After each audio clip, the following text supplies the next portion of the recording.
protestant nini boye kimbangu na mona basanga na soki baza na réunion na mokonzi mboka.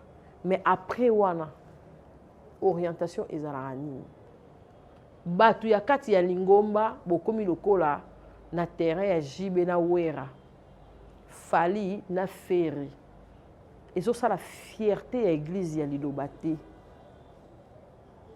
Nga pe ma kapach na mélange à pétrole.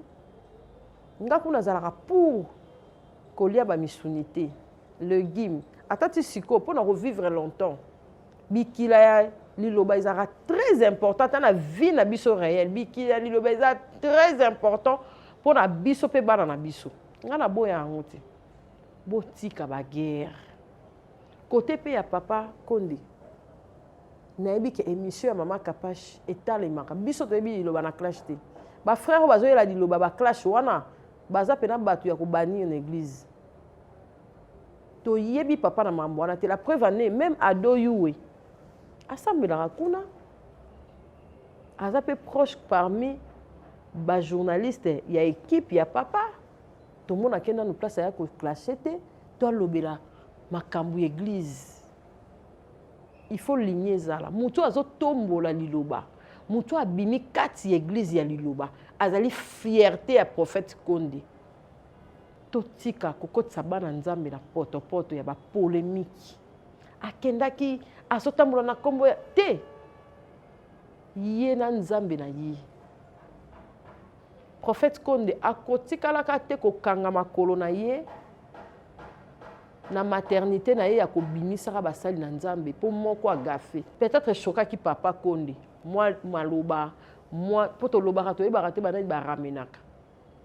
Oza na numéro ya téléphone ya mukubwa benga bosololi bobomi moto.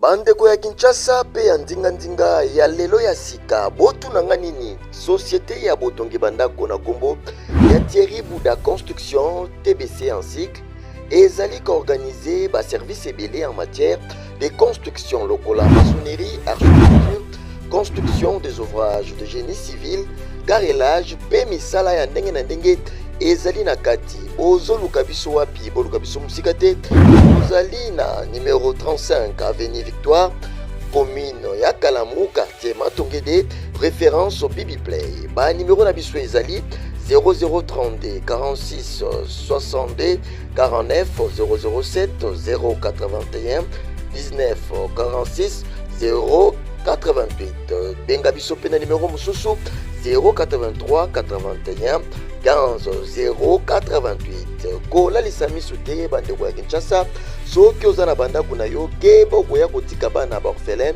sans héritage yaka kotongisa bandako na bino na société Thierry Bouda Construction TBC na Primalamu boya mobodo ekeyo.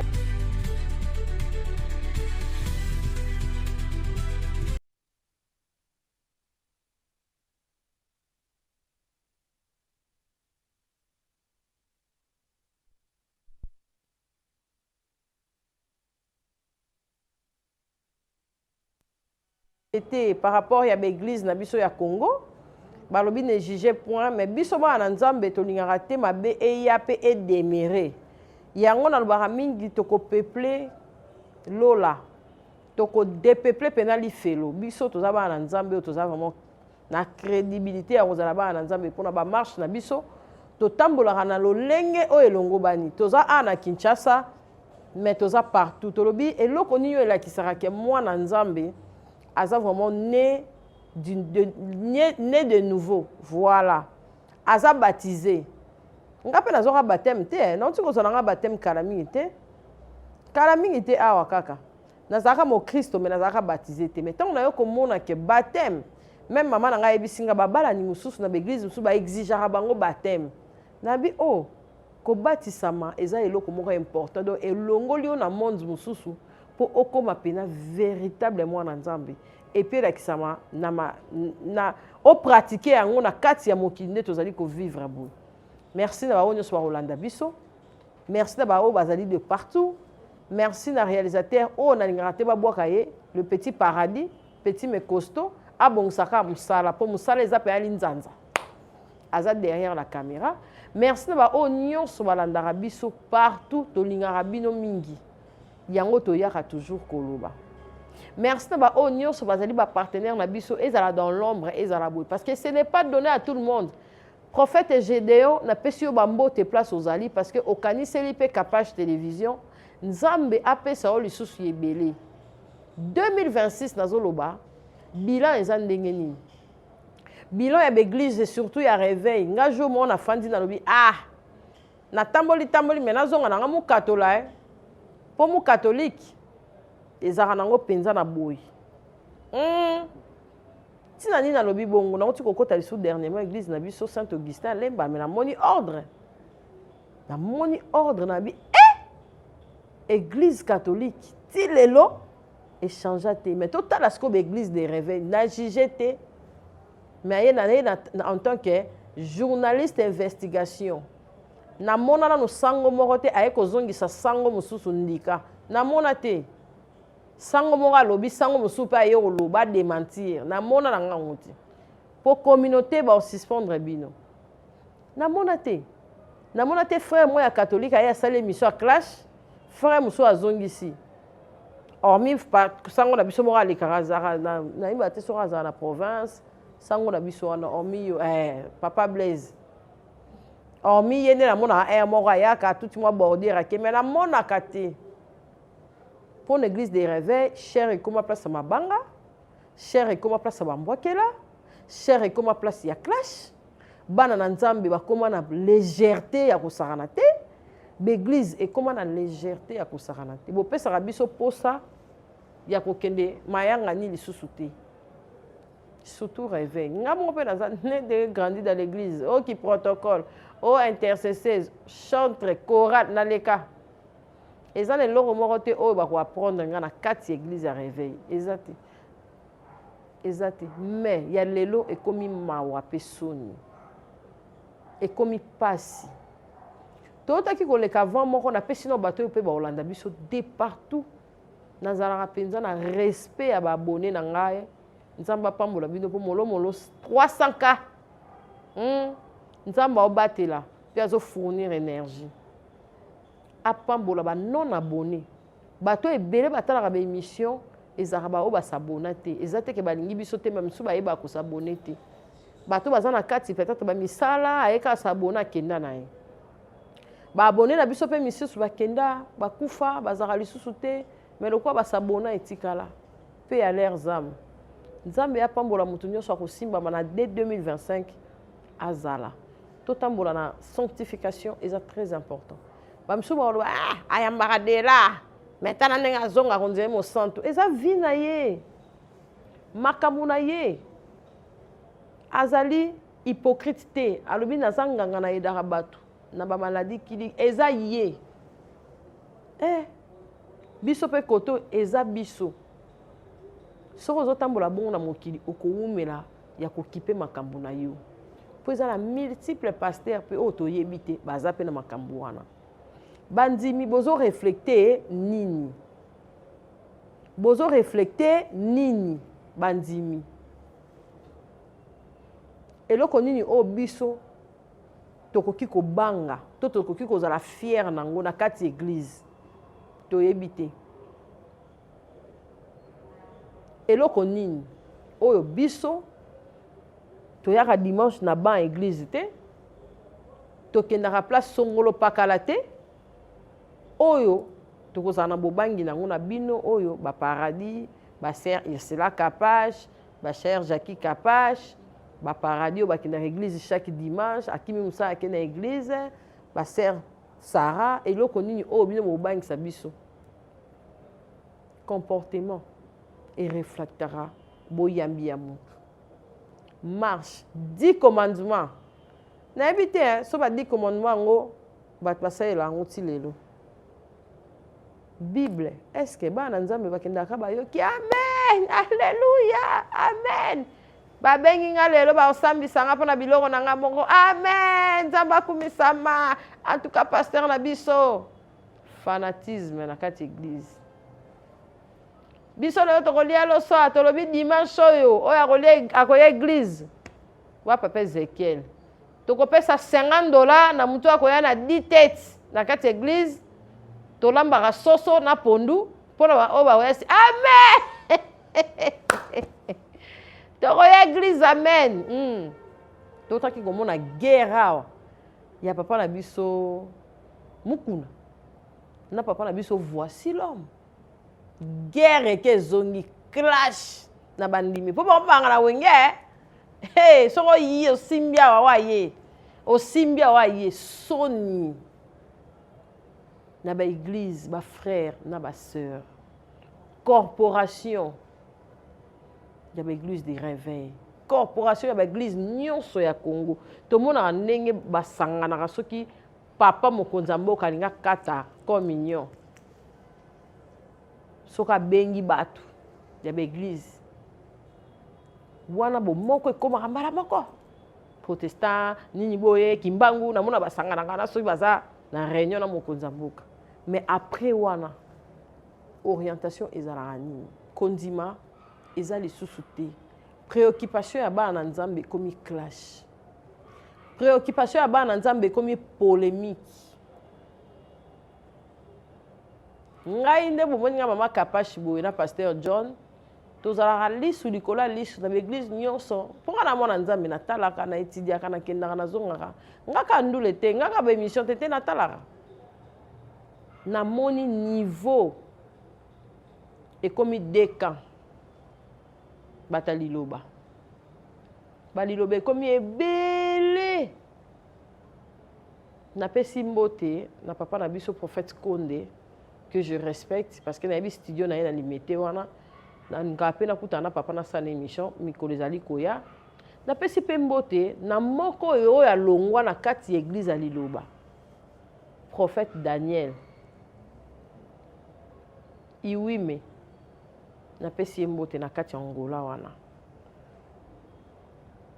babi église ezali na Luanda église eza na Luanda na Vienna na kati ya Vienna wana kota Sonangol église eza na Vienna côté ya Sonangol église ya prophète Daniel eza na Vienna wana côté ya Sonangol salle de fête mo eza wana so isifi ba salle de fête mo eza ka côté wana so kokoti okomi ka wana otuna église eza ya munene eza wana comme pe koto na Congo pasteur na biso prophète na biso Konde parce que lui c'est un prophète o abimisaka pe bana de part et d'autre mais tozotala na réseaux sociaux kofinga oyo moko ya bana ya prophète Konde azofingama epaka bandimi prophète Daniel aza na Luanda papa Konde azaka na prophète Daniel te aza pe na ba prophète mosusu babima bima ebele soki moto azosala fierté église libanda ya mboka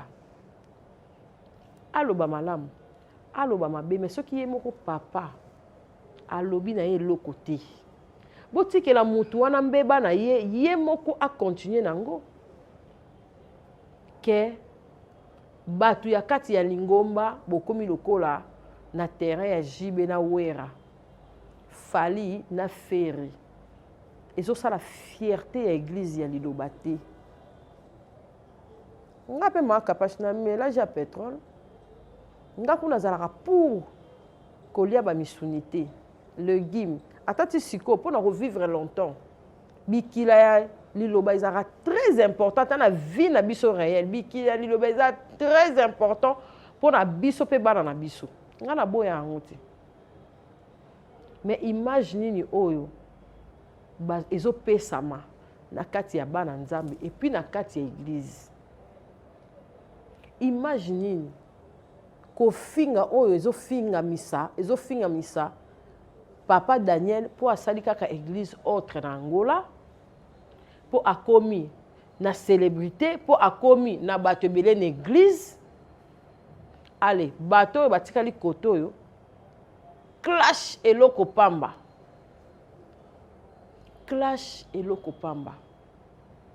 nakolobela même prophète Daniel oyo aza côté Angola que je salue napesi pe prophète Gédéon Mbote botika ba guerre côté pe ya papa Konde nayebi ke émission ya mama Kapashi etalemaka biso toyebi liloba na clash te Ba frère bazo yela diloba ba clash wana baza pena batu ya ko bannir en église.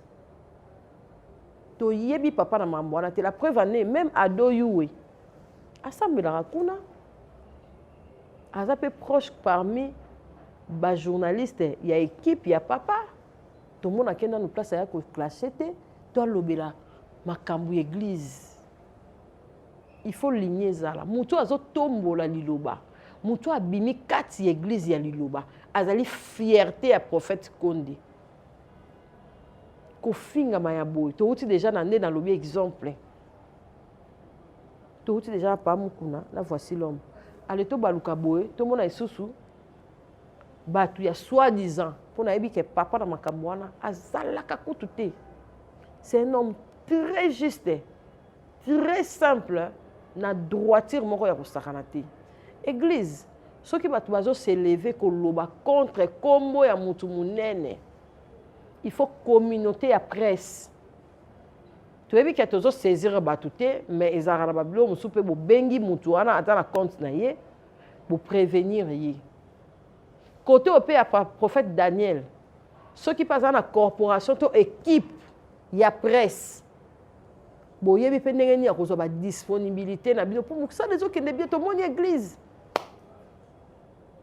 Ce qui est ça qui ngouye pas prophète Konde. Oh aiba qui prophète Konde boye. Oh aya qui rapport zwa onction. Oh asala ki bo asala ki bo na ba bloc comme ça les obima oh biso to yebité. To ko bangela bino to mona ke bino bo traitara na bondoki.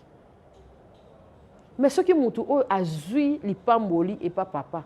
Amemi yango na ngola, amemi yango na poto, amemi yango na babisika nyonso to yebi wana. Lokola ezaka ka église, mutu pe akei azo aider pe azo bikisa batu na kombo ya Nzambe. Eza exploit. Eza considération. Iye kaka nde soka roboya. Place a outi makala moto epa inayi. Iye pe kaka soka kondima.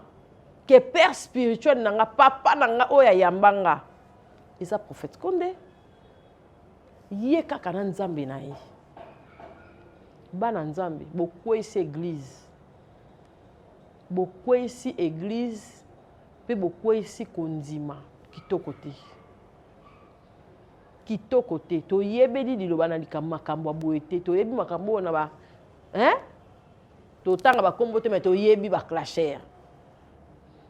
To battre la église où ezali la sanctification. To battre la kondima ya bana Nzambe o bazolinga baya na kati église po ba kende bazala perdu te ba âme perdu. Ba frère Pomba, ba frère a ba droit de réponse. Ba frère a l'église a ba TikTok. Ba frère a l'église a ba réseaux sociaux. Ba frère à l'église à ba page. Boke bana basali Nzambe. Fimbu ezalaka. Nga mama kapage. Nabi nga pasteur Daniel te, prophète Daniel te. Ya wo mona ku dazobeta nga mabaku. Nabi nga te. Mosakoli naebi pete.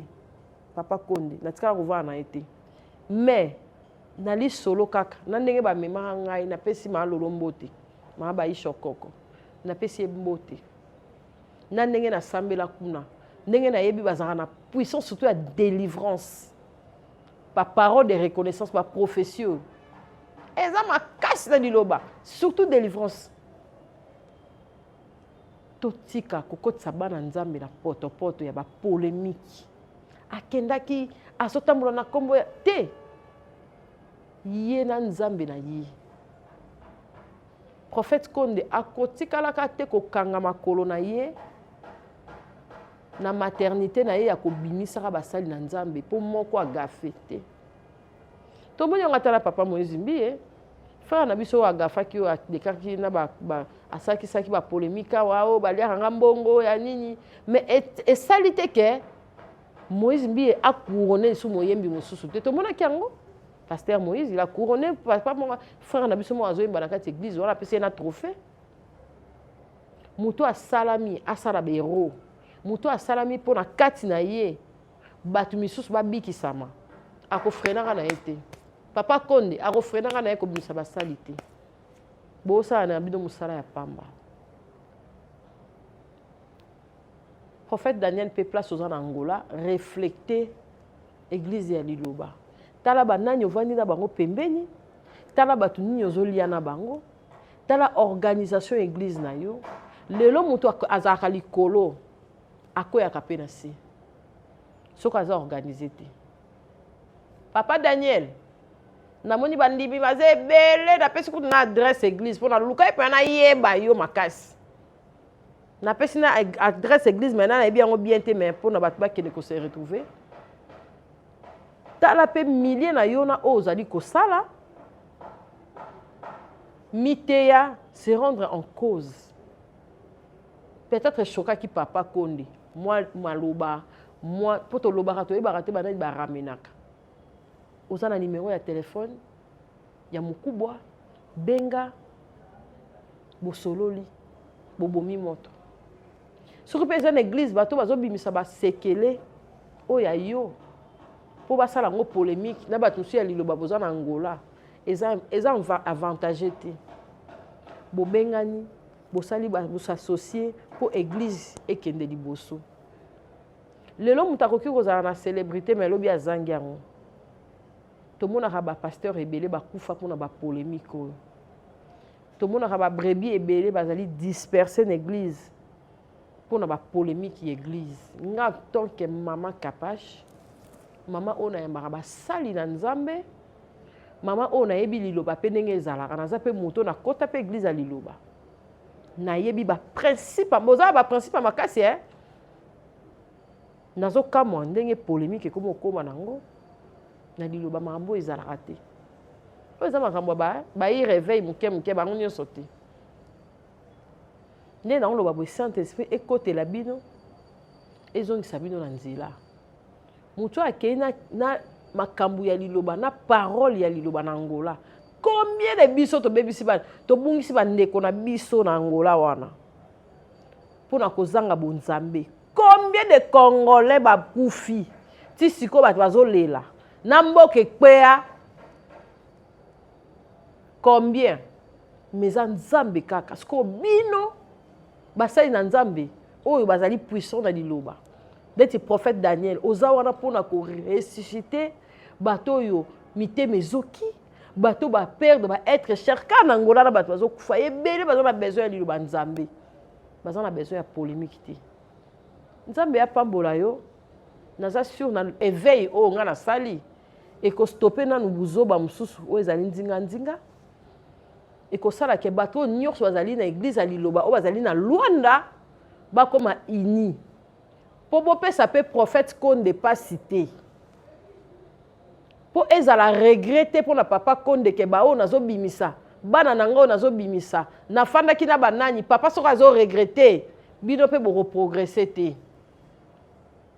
Et ça la paix que bateau baya qui koloba loba pour ba bebisa pour la polémique ya église à Liloba et si là nazala nga tonga mukie mais na tonga elamba pe ya munene Nzambe ya pambola bato nyonso balandinga lelo na kati ya Kapache télévision Nzambe ya pambola prophète Konde place azali a continuer ko sala malamu pe église Liloba mobimba Nzambe ya pambola prophète Daniel o azali na Angola pe corporation na ye mobimba boko bana kosala bolamu botiki la biso polémique